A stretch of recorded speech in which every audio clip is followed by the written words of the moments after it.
Good morning to each one. Selamat pagi bagi kita semua. And before we begin, I would like to start with a quick word of prayer as well. Dan sebelum kita mulai, saya juga ingin berdoa. Mari kita berdoa. Heavenly Father, we thank you for the privilege to be able to speak about important things. Bapa di sorga, terima kasih atas kesempatan berkumpul untuk berbicara tentang hal-hal penting. And we pray that as we study this topic, we may get excited Dan to know that sebagaimana Jesus kami, is coming soon. dan sebagaimana kami mempelajarinya, biarlah kami menjadi semangat sebab Yesus datang segera. We pray that you may be with us and guide our mind, our thoughts, and our words. In Jesus' name, amen. Kiranya Engkau hadir bersama kami untuk memimpin pikiran kami. Terima kasih ya Tuhan, dalam nama Yesus kami berdoa. Amin. Amen. Okay, I'll be sharing my screen now. Very good. We're going to look at the end time timeline. Baik, saudaraku dalam Tuhan, kita akan lihat tentang garis atau masa waktu zaman akhir. God is merciful to his people. Tuhan sangat penuh kasih karunia kepada umatnya. We are not left in ignorance. He has revealed the things that will happen until he comes. Dia tidak membiarkan kita begitu saja, tapi dia menyatakan hal-hal yang akan terjadi sebelum dia datang. Also, there's a lot of little details that maybe we're not too sure about when they will happen. Dan juga ada hal-hal kecil yang mana mungkin kita tidak yakin kapan itu akan terjadi.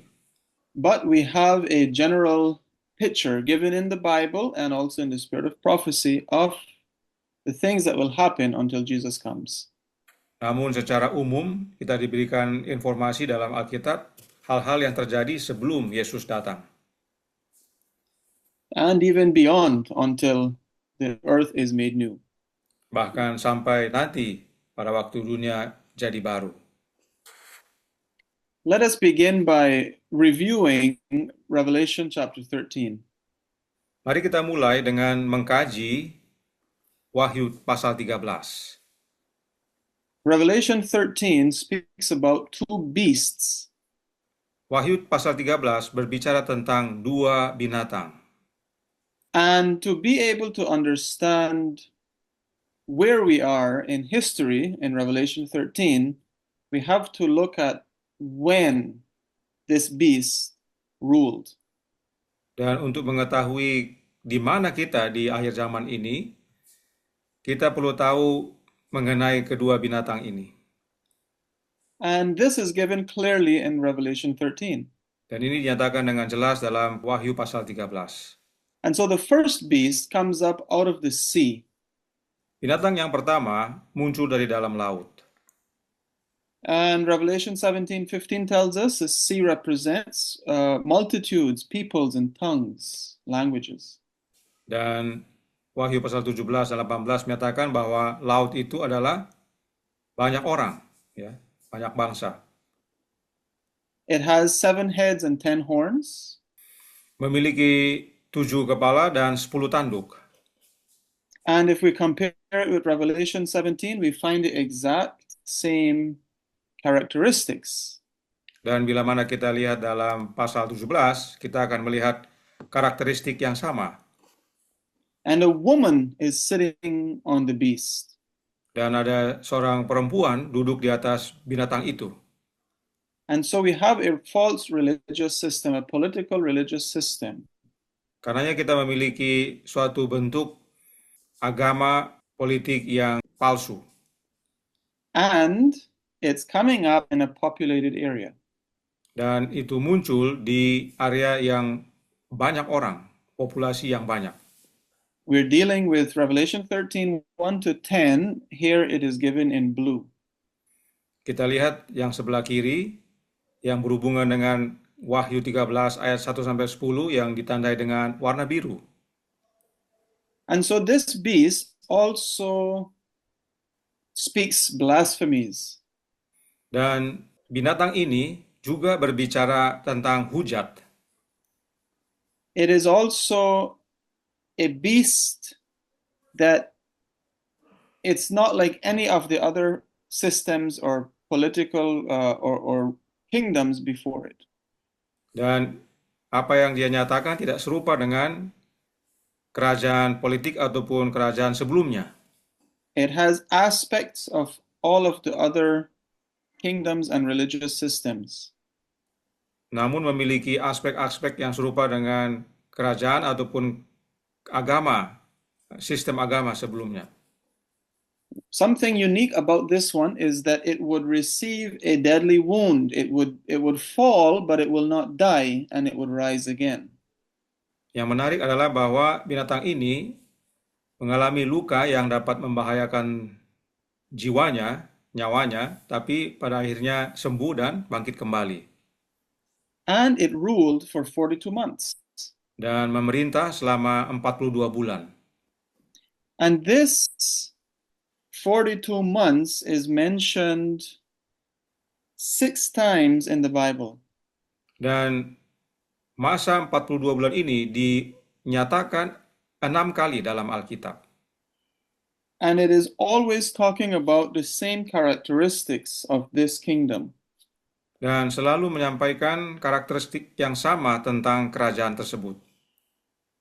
And so all we have to do is ask ourselves the question, which beast or kingdom of this world fulfills all of those characteristics? Karenanya pertanyaan bagi kita adalah, kerajaan mana yang dilambangkan oleh binatang ini yang memenuhi karakteristiknya? And there is only one answer, the Roman Catholic Church. Dan hanya ada satu jawab, yaitu Gereja Roma Katolik. Or, if we follow the line of prophecy of Daniel, it's the kingdom of Rome in its papal aspect. After Rome fell, the church or the papacy took over. Atau sebagaimana yang Daniel nyatakan, itu adalah kerajaan Roma, di mana nantinya setelah kerajaan Roma jatuh, kepausan yang berkuasa. So now let's look quickly at the second beast of the same chapter. Sekarang mari kita lihat secara ringkas binatang kedua dari pasal 13 ini. Revelation 13:11 to 18 speaks of another beast that follows Rome, papal Rome. Bila mana kita baca ayat 11 sampai 18 berbicara tentang binatang lain yang nantinya menyusul sesudah Roma. This is important because most Christian denominations do not interpret Revelation 13 the way we do. Ini penting kita pahami karena mayoritas denominasi Kristen tidak mengartikan pasal ini sebagaimana kita. But if we identify it as Rome, there must be another powerful kingdom that follows the papal Roman Empire. Dan bila mana kita mengartikan sebagai Roma, maka harus ada kerajaan lain yang menyusul sesudah Roma. And this beast is said to come out of the earth, which is an unpopulated area. Dan binatang ini keluar dari daerah ataupun dari bumi, yang mana artinya daerah yang tidak ada populasinya. It has 2 horns like a lamb. Mempunyai 2 tanduk seperti domba. In other words, it is a Christian nation or has Christian principles. Dalam kata lain, mempunyai prinsip-prinsip kekristenan dalam pemerintahannya. And it speaks as a dragon. Dan dia berbicara seperti seekor naga. And we know that Satan, the dragon, gave the first beast his power. Dan kita tahu bahwa setan memberikan kuasa kepada binatang yang pertama, yaitu Roma. And so when the second beast of Revelation speaks as a dragon, it means it is speaking with power, but satanic power. Dan saat dikatakan binatang yang kedua ini berbicara seperti seekor naga, maka itu maksudnya adalah berbicara dari kuasa yang sama, yaitu dari setan. And it has the power of the first beast. Dan mempunyai kuasa yang dari binatang pertama. And it deceives the whole world. dan yang menyebabkan seluruh dunia tertipu.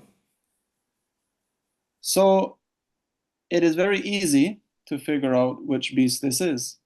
Dan sangat mudah untuk mengidentifikasi binatang yang kedua ini. There is only one worldwide powerful nation that came up after the papacy fell. Hanya ada satu kerajaan atau pemerintahan yang muncul sesudah kejatuhan kepausan. That was a Christian power and came up in an unpopulated area. Yaitu suatu kekuasaan kekristenan yang muncul dari daerah yang tidak ada populasinya. So we're talking about the United States. Karena kita berbicara tentang negara Amerika Serikat. And the Bible says that it will force or it would cause everyone to worship the first beast or Rome. Dan binatang ini akan menyebabkan semua orang untuk menyembah binatang yang pertama, yaitu Roma. And it would cause them to worship the beast whose wound was healed. Dan juga menyebabkan orang untuk menyembah binatang yang pertama yang tadinya sempat terluka namun akhirnya sembuh. And so the wound is healed and then comes the worship. Jadi luka parahnya itu sembuh, lalu kemudian penyembahan. So we're going to talk about that a little later. Dan kita akan bahas itu nanti. And so Japhet covered yesterday the mark of the beast, so we're not going to touch that too much, but United States, the Bible predicts, will enforce the mark of the first beast, which is Sunday worship. Saudara Japhet kemarin sudah menyinggung tentang tanda binatang dan kita tidak akan bahas lagi panjang lebar. Namun kita tahu bahwa binatang yang kedua ini akan memaksakan untuk tanda binatang dari binatang pertama, yaitu Roma yang adalah undang-undang hari Minggu. So the Bible has revealed to us things that will happen in the future to where we are living now. Jadi Alkitab menyatakan apa yang akan terjadi di masa mendatang, yaitu masa di mana kita hidup sekarang. Right now we are living in the healing time of the first beast. Kita sekarang hidup di masa pemulihan atau penyembuhan dari binatang yang pertama. And we see the image of the beast slowly being formed in United States. Dan kita dapat lihat binatang yang kedua ini sedang terbentuk di negara Amerika Serikat. What does that mean? The church and the state are slowly coming together. Apakah artinya itu? Artinya adalah baik gereja dan negara secara perlahan menjadi bersatu. A lot of the political leaders now in United States are in favor of uniting church and state. Banyak pemimpin negara di Amerika Serikat yang mendukung penyatuan antara gereja dan negara. So let us continue here. Let us read this quotation. Sekarang kita lanjutkan, mari kita baca kutipan ini yang terdapat dalam Review and Herald tanggal 14 April 1904, paragraf 19. Dikatakan, masa-masa sulit sudah di depan mata kita. Penghakiman Allah sedang berlangsung di negeri ini. Bencana demi bencana datang silih berganti dengan cepat.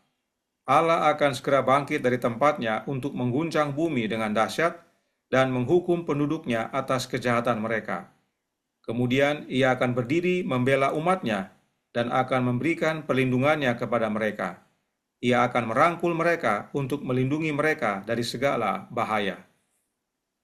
So this is a beautiful promise, right? Suatu janji yang indah, saudaraku dalam Tuhan. There are troublous times coming. Ada masa sulit yang akan datang. God's judgments will fall.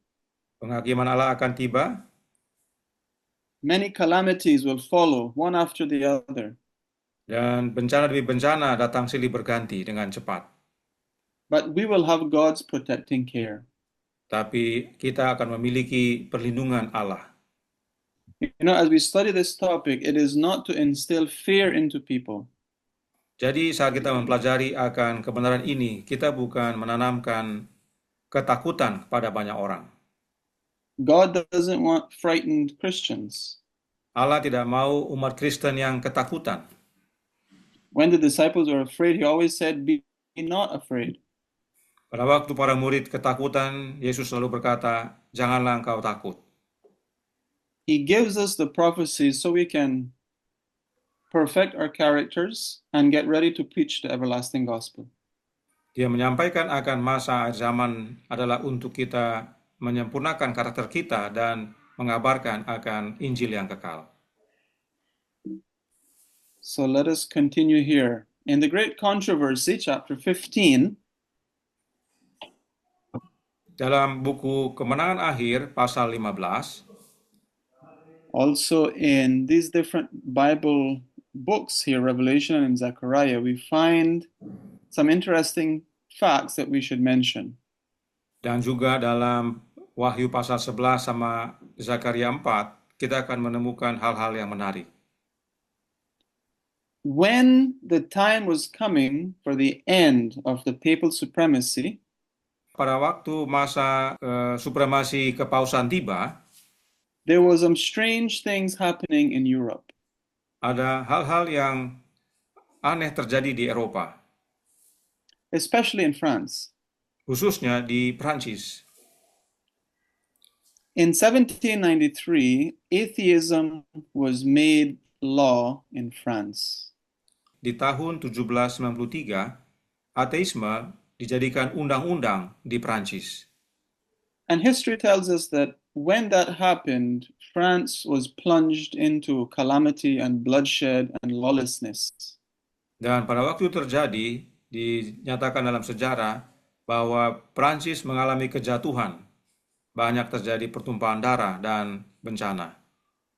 And in Revelation 11:11, there is a verse that speaks about this. Dan dalam Wahyu pasal 11 ayat 11 ada ayat yang menyatakan tentang hal ini.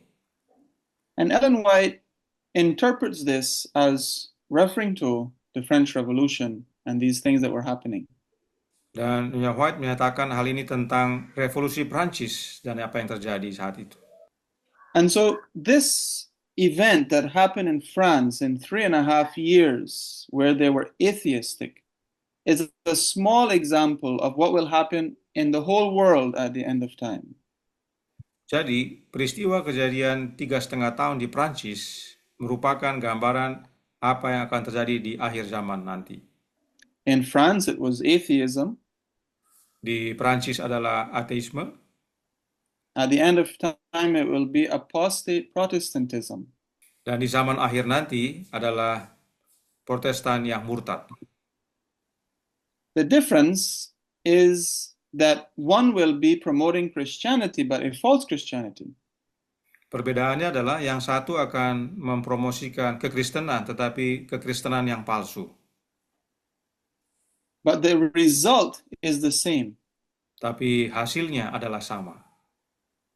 God's law will be made void. Hukum Allah akan nyatakan sia-sia.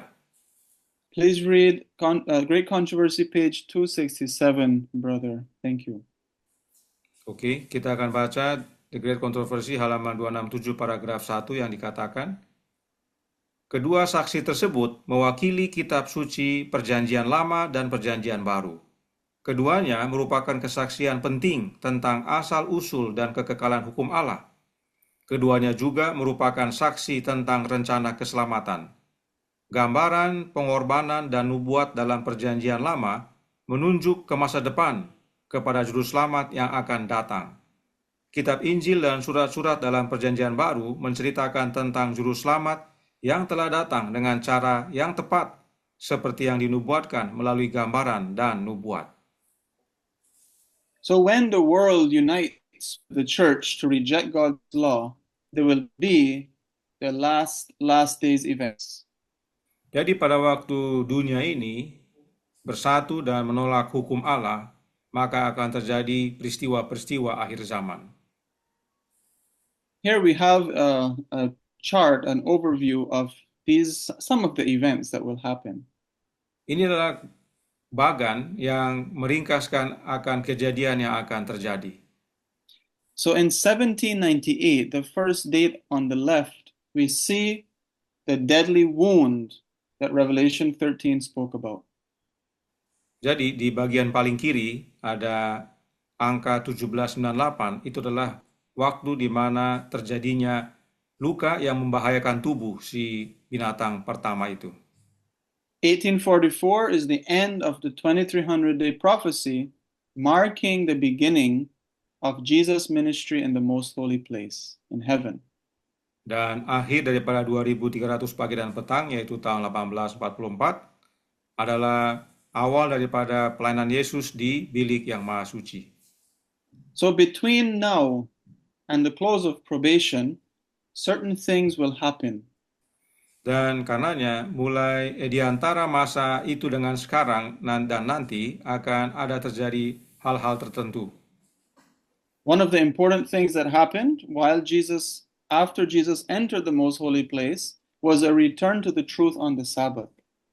Salah satu yang terjadi yang penting adalah pada waktu Yesus melayani di bilik yang maha suci, yaitu kembalinya umat kepada pemeliharaan hari Sabat yang benar. This happened in 1848. Hal ini terjadi di 1848. And so there began a sealing. Since people understood the Sabbath, which is God's seal, there was a sealing of God's people, in a sense. Ya, oleh karenanya proses pemeteraian itu mulai terjadi sebab Sabat juga bagian daripada meterai. Dan demikianlah yang terjadi sejak itu. And those who died keeping God's law and in faith of the third angel's message will resurrect to see Jesus come, special resurrection. Dan mereka yang menuruti perintah Allah dan menerima pemeteraian nantinya akan menerima kebangkitan istimewa. But there is a sealing that will happen of those who are alive and reject the mark of the beast. They will be sealed and live until Jesus comes. Dan mereka juga ada yang tetap masih hidup, yang turut menerima pemeteraian akan tetap hidup sampai Yesus datang dan menerima keselamatan. So we are expecting in probably a short time for Sunday laws to be given.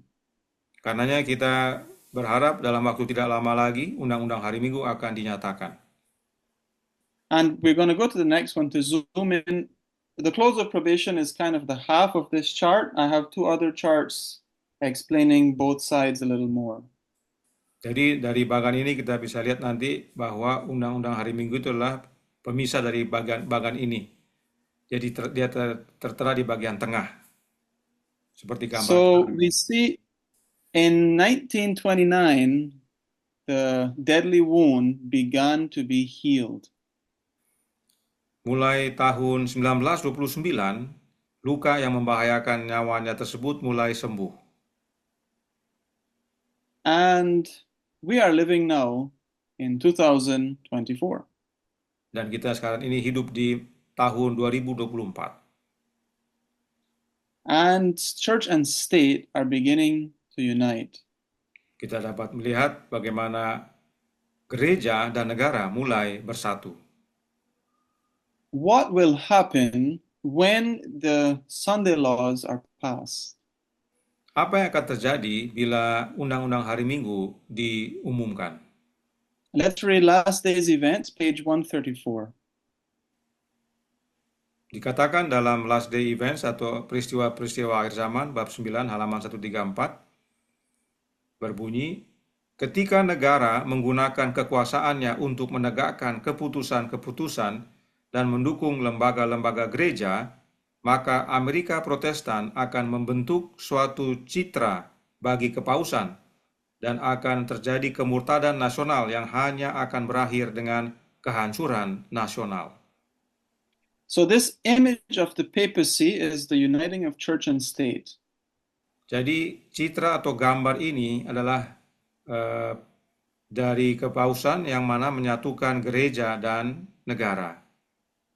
And the image of the beast will receive power to enforce the mark of the beast, Revelation 13 says.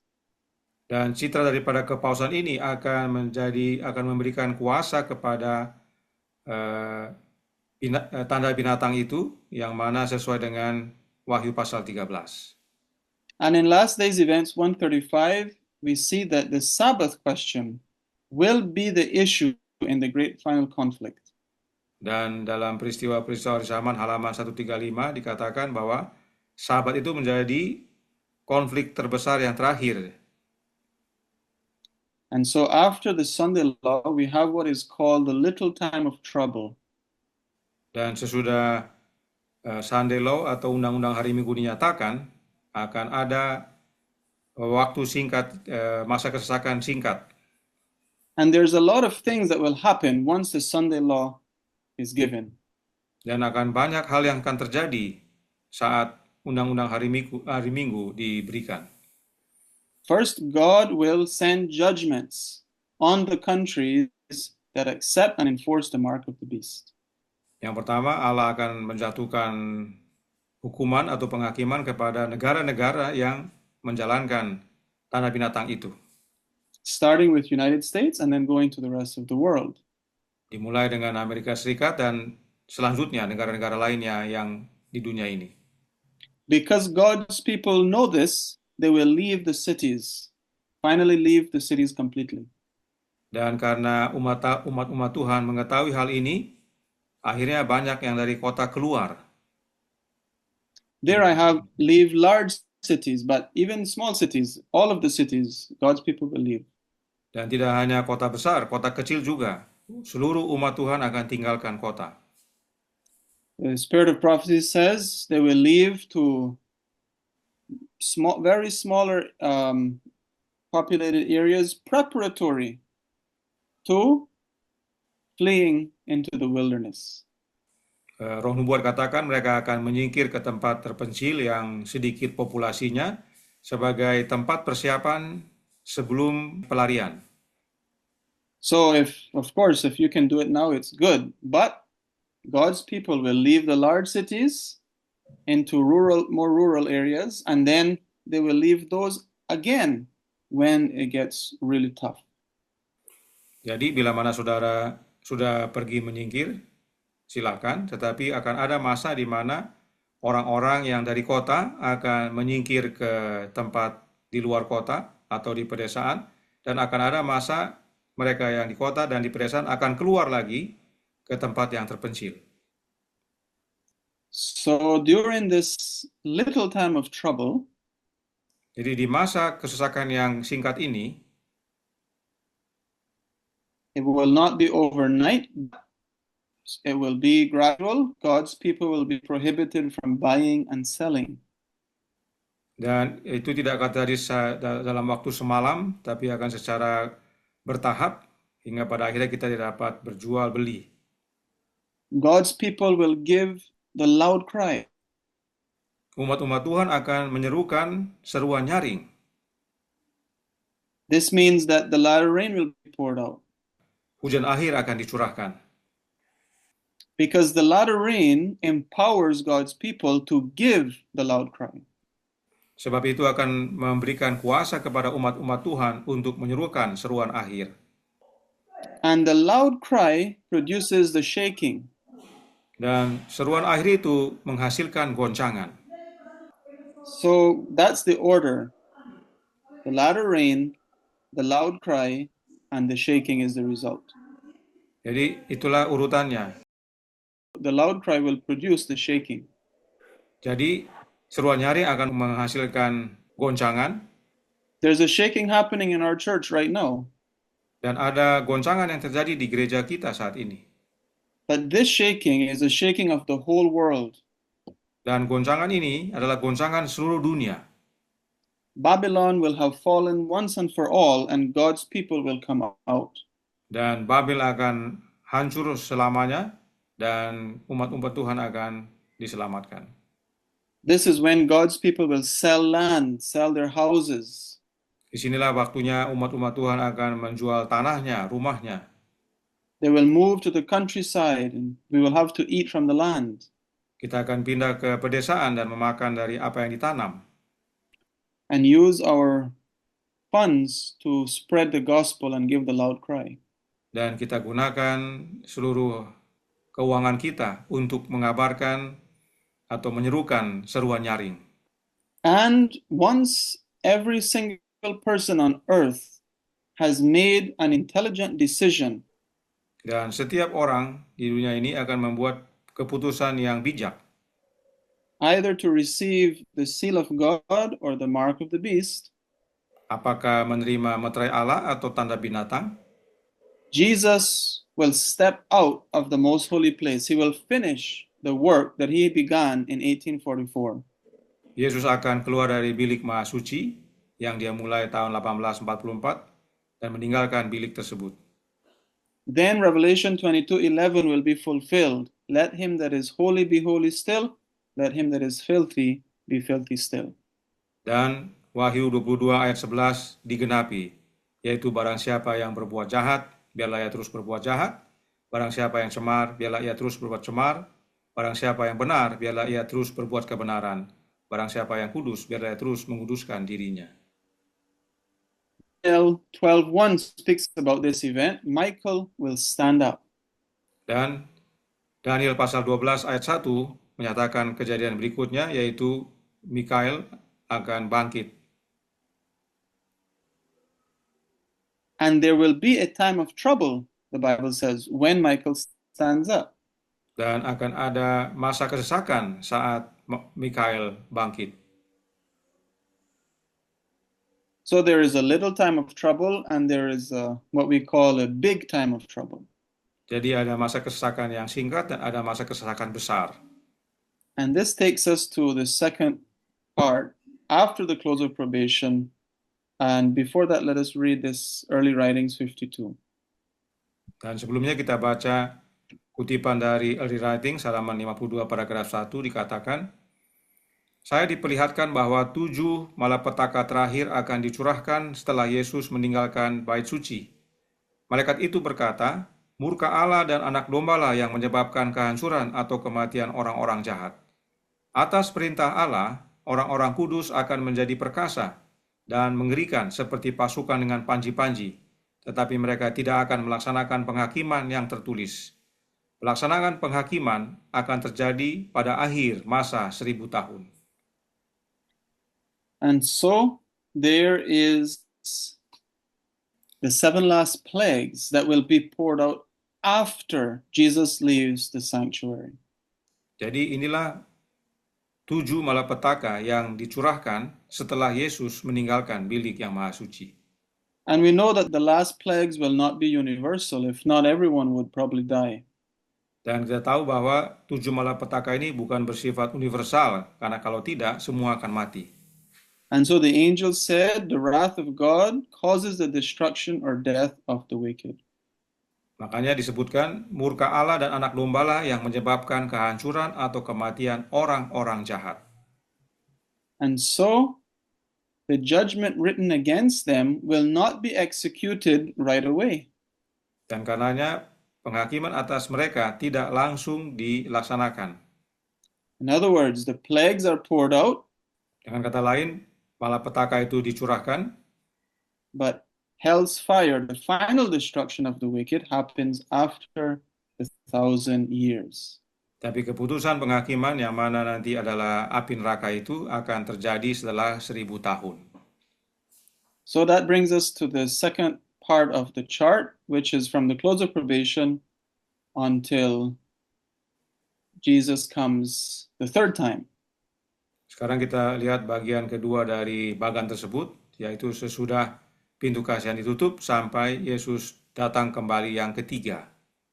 So once Jesus stands up, he begins to prepare to come and deliver his people. Jadi pada waktu Yesus bangkit, dia datang untuk melepaskan umat-umatnya. Isn't this exciting? Things that are soon to be happening, right? Very exciting times we're living in. Bukankah hal ini memberikan kepada kita semangat? Apa yang terjadi di akhir zaman ini seharusnya memberikan kita semangat. So when Jesus leaves the holy place, the Spirit of God is withdrawn from the earth. Jadi pada waktu pintu kasihan ditutup, Yesus keluar dari bilik maha suci, roh Allah ditarik dari dunia ini. This is called the great time of trouble, or the time of Jacob's trouble. Inilah yang disebut dengan masa kesesakan atau masa kepicikan Yakub. And this season of distress will require faith that can endure weariness, delay, and hunger, a faith that will not fail, though severely tried. Jadi dalam masa kesusahan dan kesedihan ini, kita dituntut untuk memiliki iman yang dapat menanggung keletihan kita, kelelahan kita, menanggung penundaan, serta kelaparan. Iman yang tidak akan pudar sekalipun diuji dengan keras. And so, after Jesus leaves the holy place, there will come a death decree. Jadi setelah Yesus keluar dari bilik maha suci, akan muncul keputusan hukuman mati. And I put it there around the beginning of the third plague for a reason. Dan saya menyampaikan akan keputusan hukuman mati itu tepat di awal malapetaka yang ketiga dengan suatu alasan, karena ada alasannya. The third plague is the waters turning to blood. Tulah ketiga adalah air menjadi darah. And a song goes up to God in Revelation. A song goes up because they have killed the saints. Ya, ada pujian yang dipanjatkan kepada Allah sebab mereka telah membunuh umat-umat kudus. So God gives them blood to drink because they have killed the saints. Allah memberikan kepada mereka darah untuk diminum sebab mereka telah membunuh umat-umat kudus. But we know that after Jesus leaves the most holy place, no Christian, no true Christian, no saint will die. Tapi kita tahu bahwa setelah Yesus keluar dari bilik maha suci, tidak ada lagi umat setia yang akan mati. And so how do we explain that? Lalu bagaimana dapat kita jelaskan akan hal ini? Ellen White says, by enforcing a death decree against God's people, it is as though they had killed them already. Even though they will not get to do it, it will be like if they did it. Jadi Nyonya White menjelaskan bahwa dengan menyatakan adanya keputusan hukuman mati, itu layaknya telah membunuh mereka. Meskipun tidak dibunuh, tapi layaknya mereka telah dibunuh. And so the close of probation, the death decree, all of these we do not have dates for. We do not know when they will happen. Jadi pintu kasihan ditutup, lalu keputusan hukuman mati, kita tidak tahu kapan itu akan dinyatakan. But we know from the Sunday law until the death decree, that's the time when there will be a chance for people to accept Christ. Tapi kita tahu bahwa sejak pintu kasihan ditutup sampai kepada keputusan hukuman mati, Until the close of probation, Sunday law to close of probation, loud cry, people will accept. After the close of probation, there is no more chance. jadi sejak undang-undang hari Minggu ditegakkan sampai kepada penutupan pintu kasihan, masih ada kesempatan untuk orang menerima Kristus, menerima pertobatan, yang mana sesudah pintu kasihan tidak dapat lagi dilakukan. In Revelation chapter 18, Dalam Wahyu pasal 18, the Bible says that in 1 hour, Babylon's plagues have come. In 1 hour. dikatakan dalam 1 jam, ya, tulah Babylon datang. And so we don't have a beginning date or an end date. It's not a time prophecy. But Uriah Smith in his book believed that the plagues will happen in 1 year. Dan meskipun tidak diketahui kapan mulai, kapan berakhirnya, dan itu bukanlah suatu hari nubuatan, tetapi Uriah Smith dalam bukunya menyatakan 1 jam itu adalah 1 tahun. Ellen White says they will happen in rapid succession. Kalau Nyonya White menyatakan bahwa hal itu akan terjadi secara beruntun dengan cepat. It doesn't really matter how long the great time of trouble is. What matters is that we are prepared when that time comes. Kita tidak perlu khawatirkan tentang berapa lama, tetapi yang paling utama bagi kita adalah kita bersedia bila mana itu terjadi. Why is it called the time of Jacob's trouble? Kenapa disebut dengan masa kepicikan Yakub? Jacob had sinned, Yakub berdosa, and his whole life he paid for those sins, so to speak. secara tidak langsung selama umurnya, selama dia hidup, dia membayar akan akibat dosa-dosanya. When he was going back home, his brother Esau was coming against him, and he thought he was going to die. Pada waktu dia hendak pulang dan disambut sama abangnya, Esau, dia merasa bahwa itulah akhir hidupnya. God had already forgiven him, Allah telah mengampuni dia, but he still did not feel worthy. tapi dia tetap merasa tidak layak. And so God's people will be forgiven in this time. Dan demikianlah umat-umat Tuhan pada masa kepicikan itu sudah diampuni, sudah menerima pengampunan. But they will feel unworthy. Tapi mereka tetap merasa tidak layak. And so it will be a time of soul searching. Karenanya waktu kepicikan Yakub itu adalah masa untuk penyelidikan hati. When the fire of persecution and trial will prepare God's people for heaven.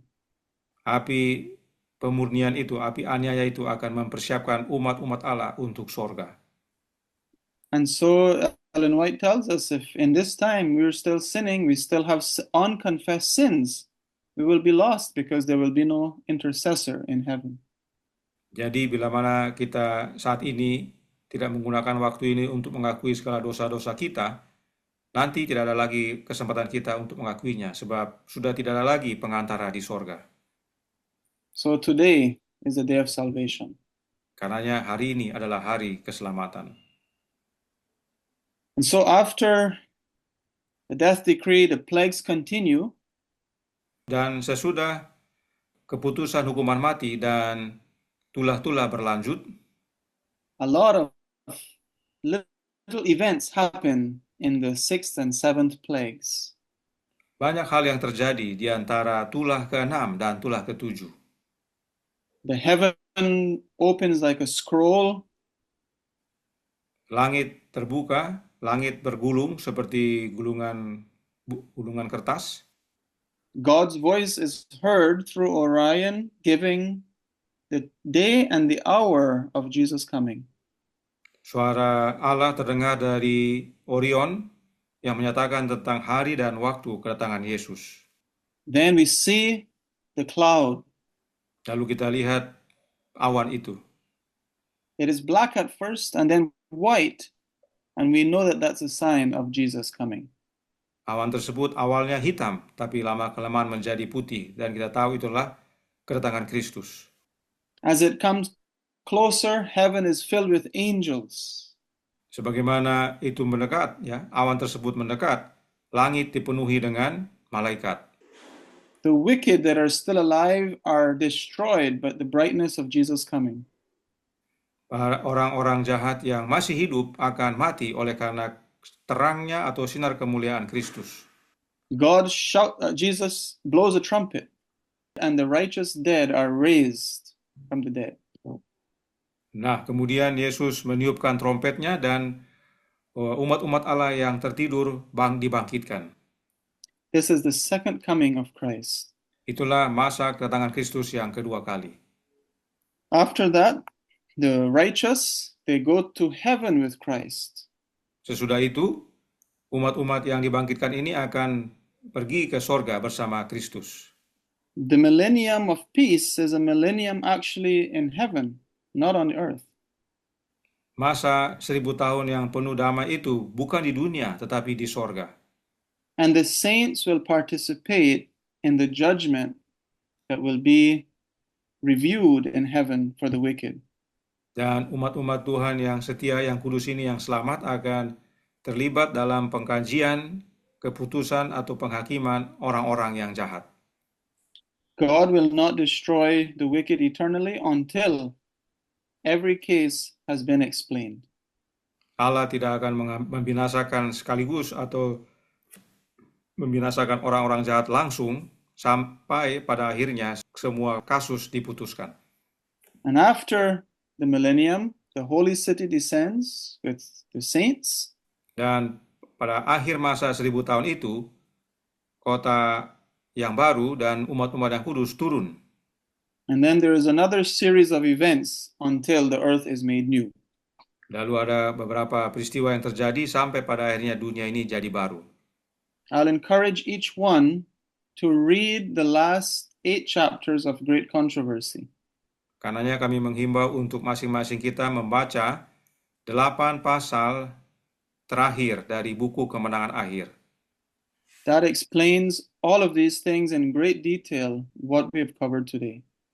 Di sana dijelaskan secara rinci apa yang telah dinyatakan pada saat ini. Jesus said in Revelation 22:12, "Behold, I come quickly, and my reward is with me, to give everyone according to his work." Yesus berkata dalam Wahyu 22 ayat 12, "Sesungguhnya aku datang segera, dan aku membawa upahku untuk membalaskan kepada setiap orang menurut perbuatannya."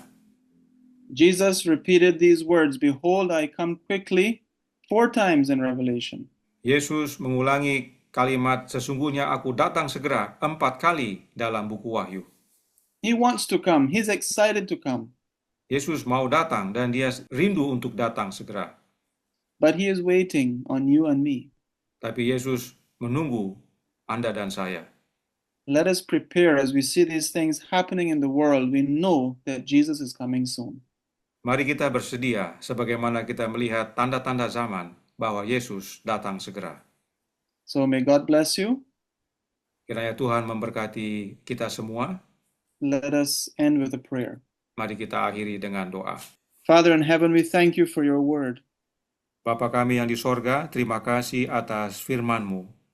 We thank you for the great detail of prophecies that you've given to us. Kami berterima kasih atas rincian nubuatan yang Kau karuniakan kepada kami. May it fill us with excitement Kiranya itu membuat kami bersemangat and also with a desire to put away any sin that will keep us out of this blessed group that will be saved. dan menjadikan kerinduan bagi kami untuk menyingkirkan semua dosa yang dapat menghalangi kami untuk menerima keselamatan. Heavenly Father, whether we are asleep, dead, or alive when Jesus comes, doesn't matter. We just want to be saved. Save us, Lord, we pray. Dan entah kami mati atau hidup saat Yesus datang, tapi yang terutama bagi kami adalah untuk menerima keselamatan. Karenanya selamatkan kami, ya Yesus. In Jesus' name we pray. Amen. Dalam nama Yesus kami berdoa. Amin.